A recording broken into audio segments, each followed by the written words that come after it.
Sort of. Halfway.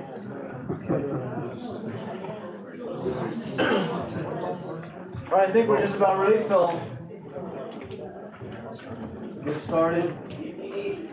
Thank you all for your understanding as we rework the schedule. So I'll just introduce what I'm going to talk about and sort of the rationale behind it really quickly. So I first came to an understanding of Deming related to quality in Japan when I took a Japanese politics course back at UCLA.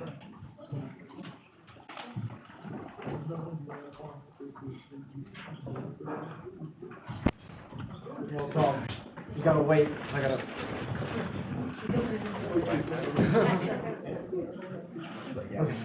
So by way of introduction, I first got introduced to Dr. Deming and his methods on quality and what that did for the Japanese economy when I took a class at UCLA in Japanese politics with Hans Beerwald. Hans Beerwald was handpicked by General MacArthur to join the Supreme Command of the Allied Powers to rebuild Japan, to draft their constitution, to make them, to put their industry back together, to build their political capacity. And that's my first introduction to Dr. Deming. And then as I got into politics and public administration, I only heard his name and the context of quality and about performance and all the things that total quality management and so forth. And it wasn't until I was introduced to Bill Bellows by a mutual colleague when I was actually running the MPA program at Cal State Northridge. One of our instructors, Arian David, who was a mutual friend and colleague, put us two together. And like things happen, they just click, right?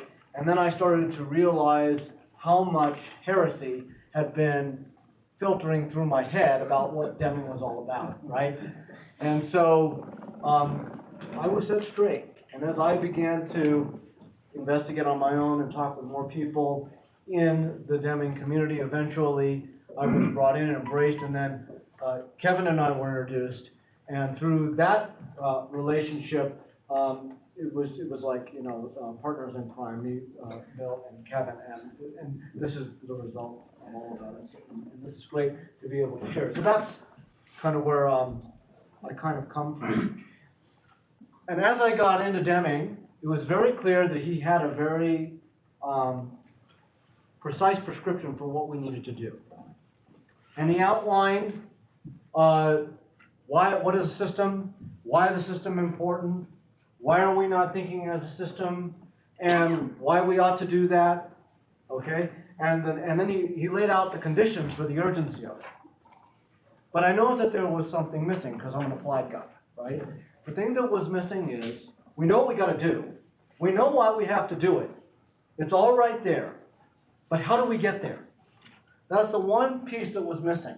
How do we operationalize the path to the SOPK, specifically in public sector organizations? And so that's what I became obsessed with for the past 3 years. And so I tried to really understand with fidelity what Deming was saying. And it was much more than just systems thinking, because a lot of people write about systems thinking. And it was much more than about teamwork, because everyone talks about teamwork. Okay? It was a fundamental, transformative mental model. Along the lines of a radical paradigm shift, if you like Thomas Kuhn's usage in scientific discussion, or you're going to talk about a radical breakthrough, like the movement from Newtonian physics into quantum physics. It fundamentally was meant to shake up everything that we believe in the business as usual model which had prevailed at that time. And that's what set him apart. Or the other way to look at it is, because I'm a politics guy, KARL Polanyi, the philosopher, who sometimes gets conflated with his brother Michael Polanyi, but we won't do that here, talked about the great transformation of capitalism, right, of the 1930s, and he writes about that in his book in 1944. So we are talking about an earthquake if we're really looking at Deming on a level, it's much more than these little things. It's a big thing. And so people like Drucker were wonderful, but they were talking about management by objective. Deming said, don't focus on the goals and the objectives. That's not what you do. You start with an overarching philosophy of a system of profound knowledge, which now has been validated by complexity theory, right? Which is everywhere we look now. But it all began with this: how things are interrelated and interconnected in all kinds of complicated ways. Causes and proximate causes, which had been, particularly the proximate causes, the indirect causes have been largely ignored in positivistic analysis because we were interested in parsimony. X causes Y, full stop. Like McGregor, right? And theory. Something has to cause a thing. And then we said, no. What you're seeing is a limited view of the system. You're seeing a subsystem of a larger system when you do that. The indirect causes may be more important than the direct causes you're looking at. And therefore, you're all about measuring these causal variables, but you may miss what's really driving the underlying fundamental creation of the system and the perpetuation of it. So he was talking big picture stuff, and now because of complexity theory and the butterfly flapping its wings and how everything causes hurricanes from there, Deming was talking about these things long before when it comes to systems. And to give you an idea of where this comes from, a lot of the scientific management, which we learned about with Frederick Taylor, it comes from the idea of the natural sciences, particularly the physical sciences, the physics, Newtonian physics, that we need an external motivator. Like, for example, the inertia. A body at rest stays at rest unless an external force is exerted to either put a body in motion or stop that body that's already in motion, right? That's what we need. But Deming was in the 1920s, before Einstein, quantum physics became popularized. He was a mathematician, but he did his dissertation largely in this area. Correct, Kevin? And that was a fundamental, radical breakthrough in how we understood how the world works. An atom could actually be self-motivating. And not only could it be self-motivating, its tendency is to be self-motivating.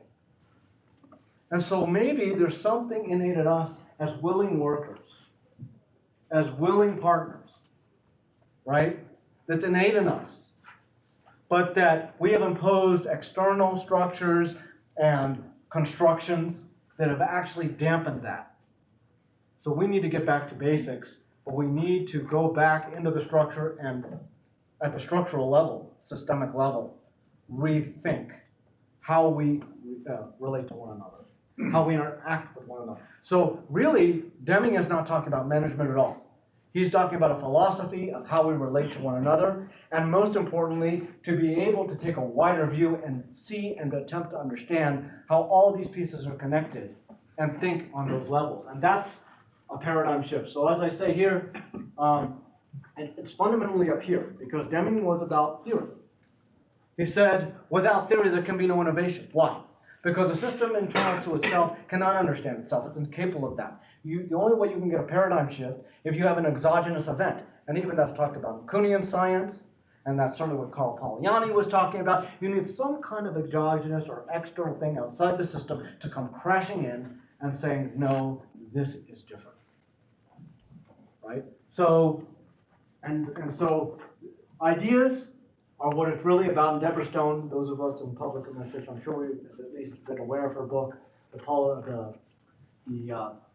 Policy Paradox and Political Reasoning. Ideas are more powerful than money, votes, and guns. Right? They're the essence of it all. And so, widely shared organizational cultures can become institutionalized within organizations that operate within the system. That's the first thing that we realized, that ideas become institutionalized.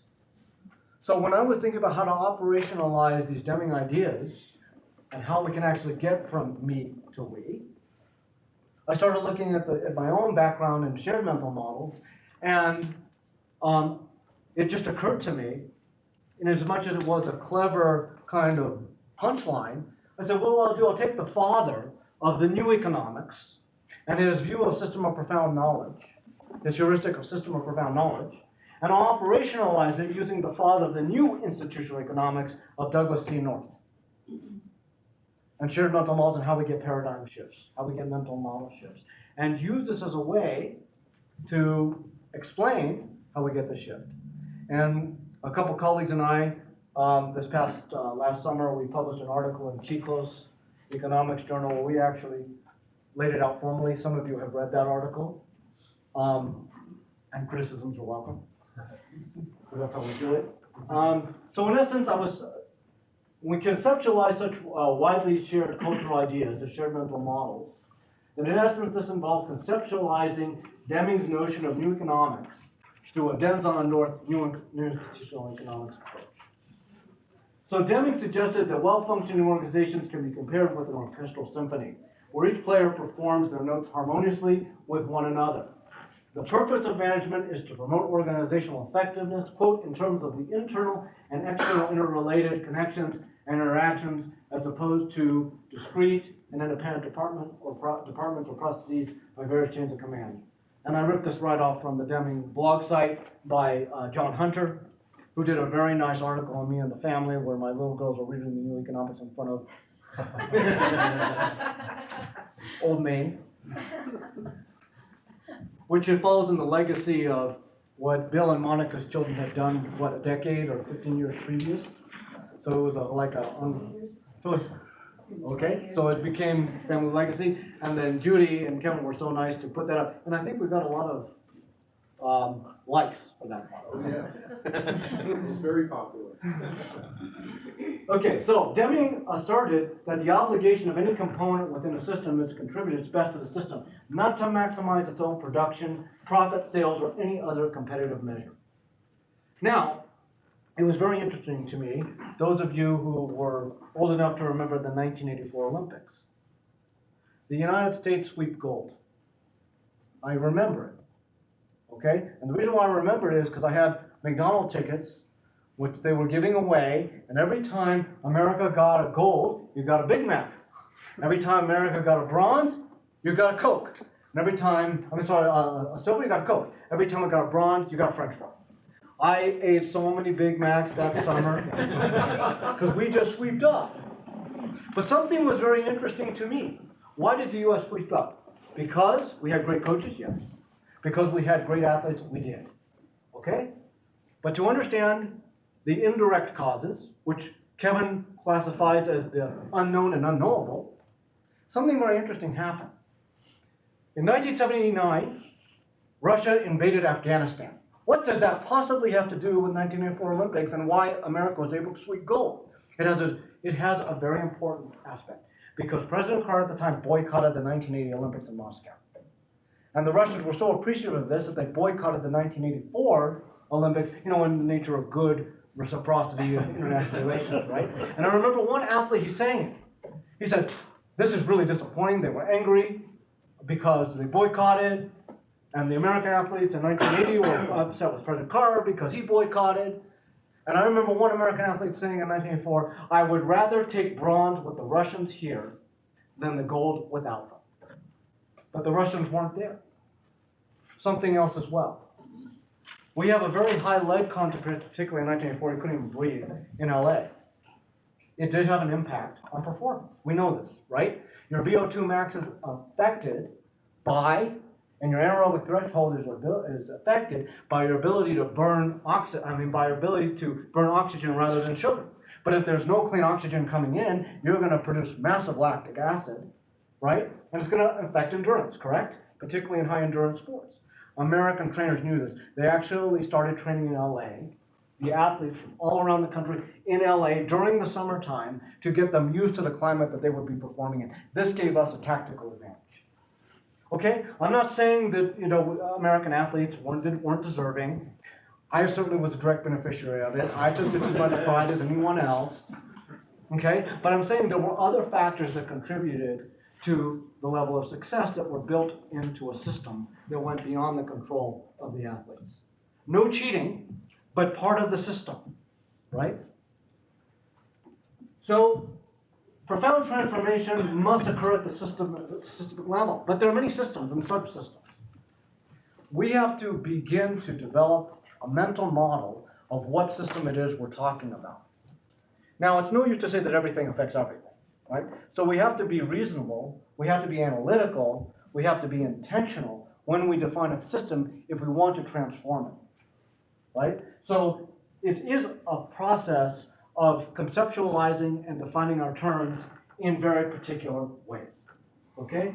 So just want to be aware of this. So tradition of business, we've gone over this, is to discourage organizational units from cooperating, exploring common problems, threats, opportunities, and financial resources as shared phenomena. Why? A major part of the problem is both political and market environments are often shared by organizations operating in fierce competition with one another over perceived scarce resources. But are they actually scarce, number one, or are they only scarce to us?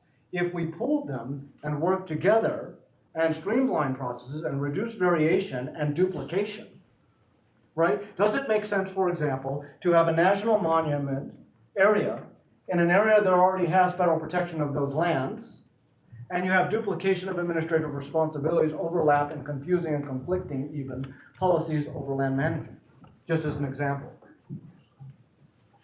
So there's the fundamental problem is lack of awareness and knowledge about interdependence. So there's a lack of application of a system of how the parts are mutually reliant on one another to carry out their functions and mandates, as well as how their interests are commonly aligned within it. This is largely because the prevailing business of usual shared mental models are built and institutionally reinforced within zero-sum, assumption-based structural systems rather than win-win ones. It's built in, but it's constructed, okay? It's not necessarily the reality. So how do we get from the way? Why, here's the problem. Why business as usual approaches are not sufficient, and why simply running a government like the question of running, the proposition of simply running government like a business is not enough. The problem is not sectoral, it's systemic, right? So the market in and of itself is no panacea for addressing the shortcomings embedded in a fundamentally broken and fragmented, in this case, public administration system, governmental system. In fact, if you introduce new public management strategies of efficiency at the individual agency level, what you're going to actually do is make that agency very efficient at doing its own things to the exclusion of other agencies, and what you're actually doing is making it more efficient at being fragmented and disconnected and discombobulated. And that's not what, I'm not saying the business principles aren't useful into government. They are. But that's not the focus. That's not going to solve the problem. That's not the panacea. It's not that you can't learn from the private sector and vice versa, but they operate as a system.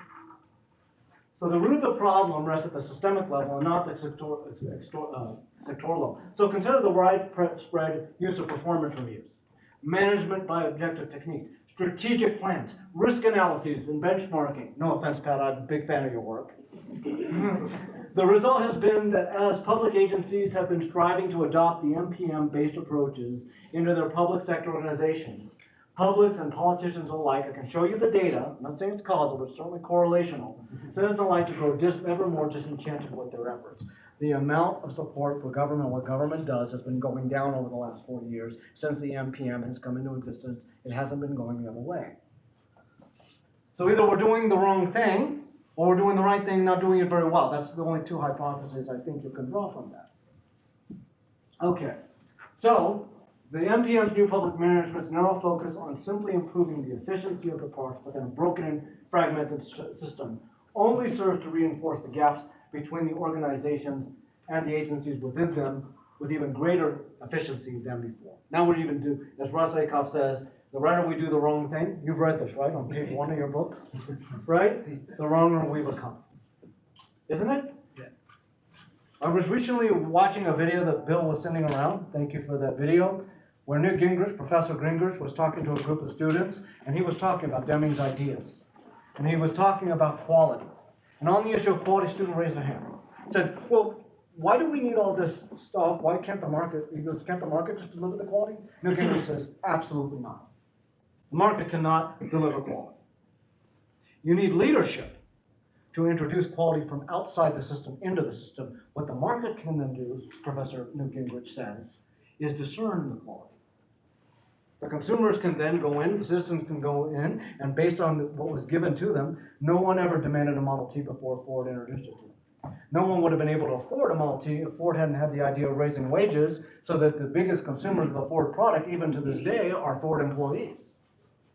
Right? Some kind of leadership has to be exerted who can understand the system very differently and introduce that into the system from the outside.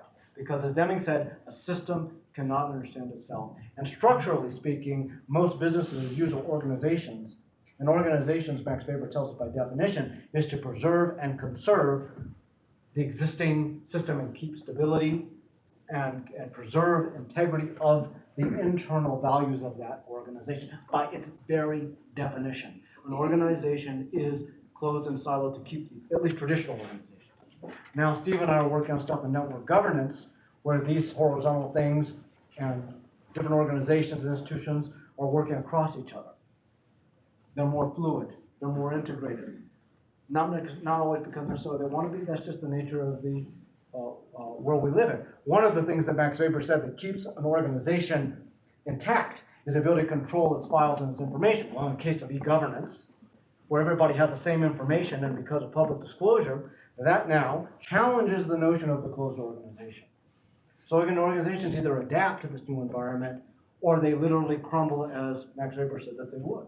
Max Weber said, you want to get rid of an organization, you erase the files, right? Okay, so private markets are not sufficient on their own, right? Markets can discern, but they cannot lead. Leaders decide what goes into the system, and this is true of markets, as well as how they function and operate. So, but can public administrators learn to think and act on a systems level? I believe they can. But Deming always said, okay, but tell me by what method? By what method do they do so? And there are two ways that individuals learn. According to Denzel and North, who wrote that original article on shared mental models, at about the same time that the new economics came out, by the way. Systemic transformations are rooted in profound shifts in shared mental models. Organizational learning is essentially occurs at two levels. Parameter learning, this is business as usual, or incremental learning. Amendments to the existing mental model consistent with business as usual approaches. We call this Bayesian learning. Bayesians are never surprised. You can show them radically new data, and they say, oh, we already knew that. We learned a little something new, we're going to incorporate that, we're going to make a tweak, right? You can show them, but the data says that you're completely wrong in the Soviet Union. What you're doing is really, really wrong, Mr. Chernyenko. Oh, no, it's not. There's just some minor amendments. We just need to fix the Soviet system just a little bit. And Gorbachev said, what data are you looking at? We need to transform the whole thing. Why does Gorbachev see what Chernyenko can't see? They're looking at the same data. They're interpreting that data very differently. One is thinking on a systems level, and the other one is saying, no, we can figure out just by some democratizing the central planning model. That's all we really need. Gorbachev is saying, no, that's not what we really need. We need a full-blown perestroika, which literally means in Russian, restructure, right? And how that turned out or not, I'll leave that to your judgment, but I'm talking about the different perception of what was needed to fix a fundamentally broken system. It wasn't just democratizing the worst place. So systems learning is much different. Paradigm shifts or mental model shifts we talked about, a new mental model consistent with profound knowledge-based approaches, and that's a radical shift. So W.R. Deming's system of profound knowledge, we know that I just cited from that article because we looked through the literature and we found, and this is what we came up with.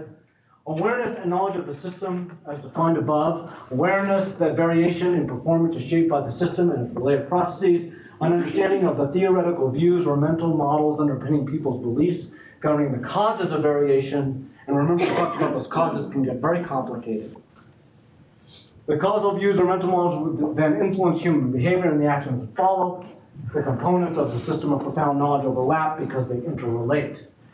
Deming outlined the SOPK as a dynamic and open mental model map to help leaders and managers explore innovative ways to improve the functions and operations in their organizations as a whole, and even beyond. Right? So the system of profound knowledge is not a definitive end. It's a way to get us to think about the world in different ways and the interrelationships within them. It starts with a philosophy of leadership to create that environment and to basically help us to get back to what is natural from that which was created that is unnatural and ultimately destructive. So, transformational leadership and learning organization, a system must be managed, it will not manage itself. Effective management of a system requires transformational leaders who are capable of looking beyond business as usual traditional ways of comprehending the world and the way it works.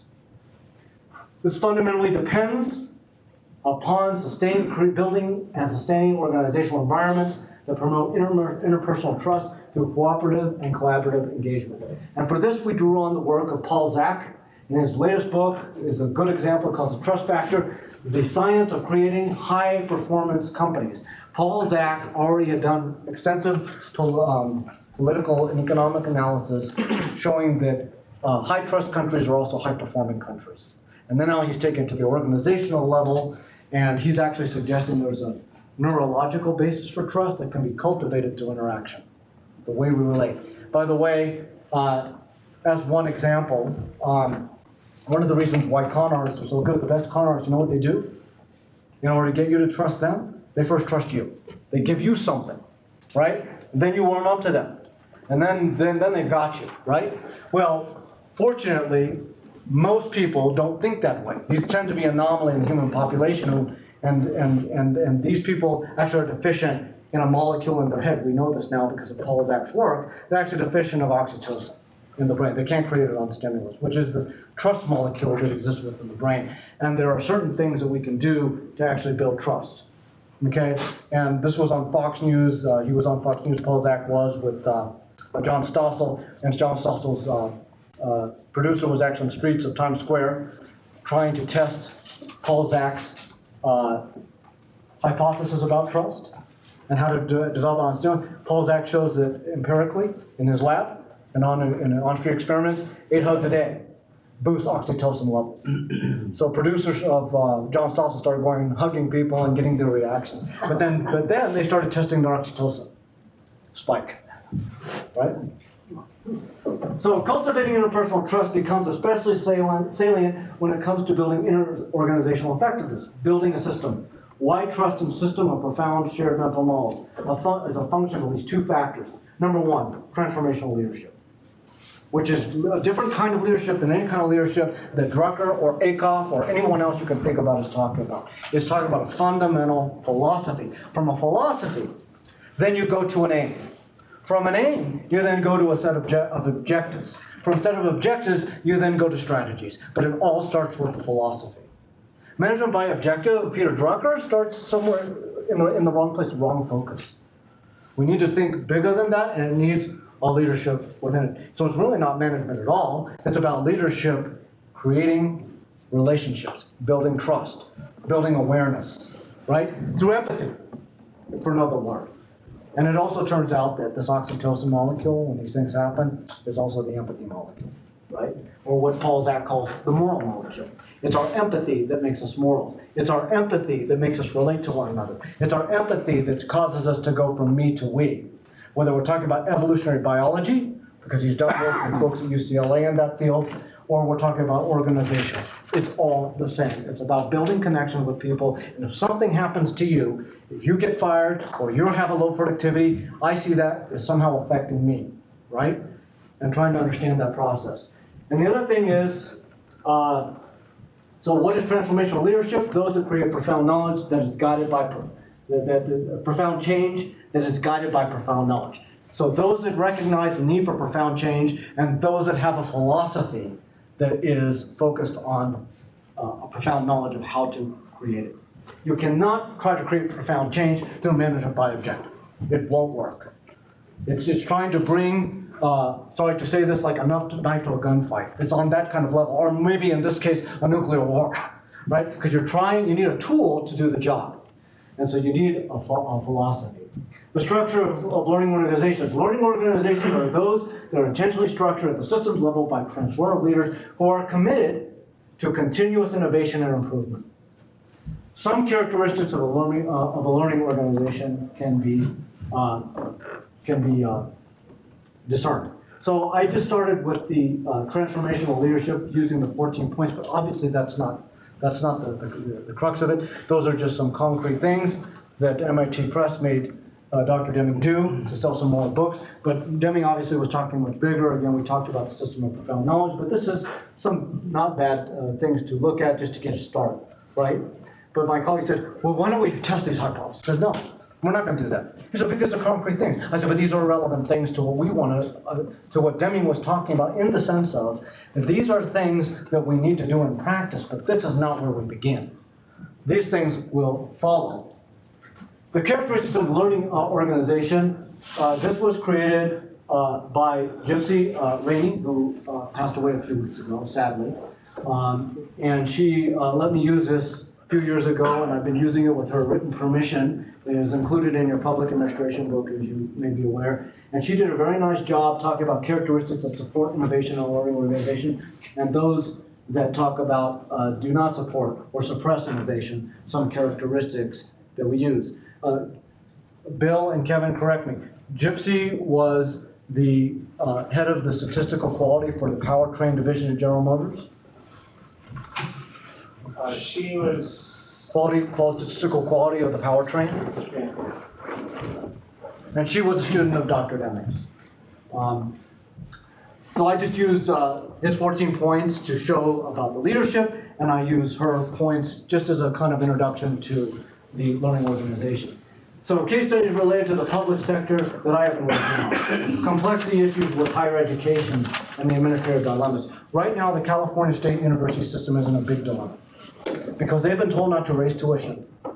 They have been told that they must up their game in terms of their accreditation accounting and in terms of their assessment. And Pat and I know all about that. Assessment, they need to increase the number of diversity students by this amount, and they must do all of this without raising a tuition. Right? Here's the problem. These pieces are connected. Right? If you admit more students and you don't increase resources, what happens? See, the universities by definition, they have to. They do very well on accreditation. We make the accreditors very happy, don't we, Pat? We're always making the accreditors happy. This is something where we're ranked high, right? Most public sector and nonprofit universities always tick the box on meeting accreditation. What we don't do well. I'm going to tell you what we don't do well. The business community says we're not teaching the right skills. We don't do that particularly well. They tell us this. Students, they can't write at the level that we're expecting. You're not emphasizing the right skills. Number two, students and politicians alike are not happy with tuition or the cost, right, Heather? So we don't do that particularly well, right? But they want us to do these things. And then, of course, graduation rates and also to increase numbers all at the same time. And these pieces are connected, but they don't see them that way. You must do all of these things, but if you do one, it affects the other. And sometimes we're leading to unintended consequences. I'm not saying that individually all these things may not be, we need to work on all these things, but we need an overarching plan of how to do it, an overarching philosophy of how to do it. Because if you just go in and tackle each of these things, you can be very successful, like we are with the accreditors, and fail in these other areas. It then becomes a zero-sum game if we're not intentional in terms of how we approach this holistically. So that's one of the things we've been looking at. The other thing is, you read this in our paper, the organizational gaps in the delivery of social welfare services. Just a really quick point. Sadly, there was a Blue Ribbon Commission that documented this. You may have been reading about Philip Browning and the Department of Child and Family Welfare Services in LA County, and how a few children who were in the system actually ended up dying in foster care, right? And what the scary part was, when the Blue Ribbon Commission actually did a full investigation, how many cases were reported through the system that were never followed up on. And it's not because, and you think about it, the district attorney is involved, part of the system. The DACFS is involved, part of the system. The LA Unified School District is involved, part of the system. You look at Department of Social Service, involved, part of the system. The private health care, the private welfare, foster care, like Trinity Healthcare, nonprofit, private though, part of the system. Everybody doing their jobs. Caseworkers, where all the blame fell, 300 to 500 cases, right? Not being able to absorb them. things get slipped through the cracks. It was Philip Browning said it's a failure of the system, a major failure of the system. But the system isn't what's ever blamed. Guess who they blamed? We investigated the social welfare workers. They could have been charged. Think about how this affects morale with other people, right, within those organizations. We're not trying to fix the system, we're trying to lay blame. So we've been looking at that, applying the Deming approach. Wicked problems related to crime prevention and enforcement. Right now, the LAPD has a task force on human trafficking. They have an enlightened approach to this. They're not just dealing with that aspect to make the arrest, which is part of it. They're consulting urban planners. And Henry Ignacy, and so I've been doing a lot of work with Deming and applied to public sector, saying, he said, you got a liquor store there. You got a motel there, seedy motel there, and you have a neighborhood over there with a lot of trees. Is his perfect recipe for that kind of activity. You want to solve the problem, you got to rezone the thing, you got to cut the trees back, make it more visible, add some more lighting to the area. They did it, it's already having an effect in Van Nuys. Right? Looking at things systemically of how these pieces are connected. But the problem is, it's not just LAPD, right? It's interjurisdictional law enforcement, it's public community, it's neighborhood watch. And these are wicked problems. They're very complex social problems that just go beyond like any single organization. But I can improve the performance of the LAPD, but if I don't improve citizen engagement, it's useless. I mean, it's absolutely useless. And it's not because people aren't doing their jobs. They're doing the best of their jobs in the way the system is fragmented and set up to do. And sometimes they even do their jobs to the exclusion of some other group, or some other agency, or some other organization. And these problems become increasingly salient in world of network governance and open-ended organizations. Regulatory oversight of the financial sector. I love this one because Deming was like looking at a crystal ball when he wrote about globalization. Because remember, his book came out in 1993. He was looking at a crystal ball. He said, now we're moving to the digital age. Faster information is not necessarily better information. It just takes distortions and could make them worse. And more importantly than that, it's like there's more of it. So the information transaction costs actually go up, right? And then he said, American capitalism has moved to basically financial services. He says this is really not good, right?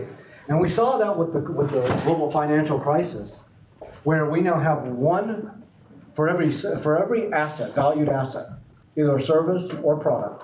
3 times the amount of paper is being circulated around the globe. We can't even track it down.